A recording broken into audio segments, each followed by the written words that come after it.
Europe.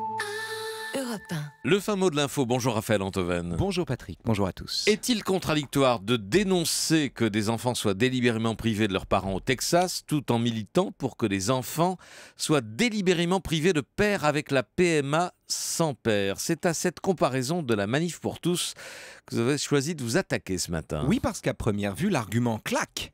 Et pourtant, quand on s'y penche, l'argument subclaque. C'est un peu, vous savez, comme les petits marquis dont l'allure et le parfum émerveillent Madame Bovary, mais dont Flaubert a quand même le génie de montrer au lecteur attentif que quand on les regarde de près, le vernis craquelle, les mouchoirs jaunissent et la sueur fend la poudre.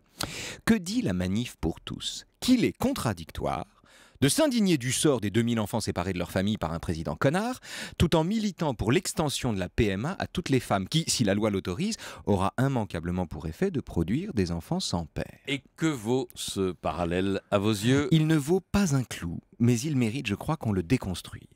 En pointant l'incohérence présumée de ceux qui défendent l'extension de la PMA tout en s'indignant qu'on sépare un enfant de sa famille, la Manif pour tous tente une OPA, sans y croire, un peu comme on joue au loto, sur une indignation universelle. Imaginez, Patrick, que tous les gens qui ont été légitimement bouleversés par l'image de ces enfants en larmes aux frontières américaines s'indignent soudain pour les mêmes raisons de l'extension de la PMA à toutes. Ce serait le jackpot, seulement ça ne marche pas. Pourquoi? Parce que c'est faux, parce que c'est un sophisme honteux.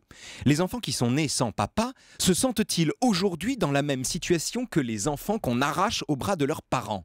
Mettre sur le même plan un enfant qui pleure toutes les larmes de son corps quand un soldat le sépare de ses parents pour le caser dans un hangar et un enfant qui naît d'une PMA, c'est aussi mettre sur le même plan un soldat qui sépare un enfant de sa mère et une mère elle-même qui, faisant un enfant toute seule, aurait a priori séparé l'enfant de son père. Or, faire un enfant toute seule, ça n'est pas comme arracher un enfant des bras de son papa.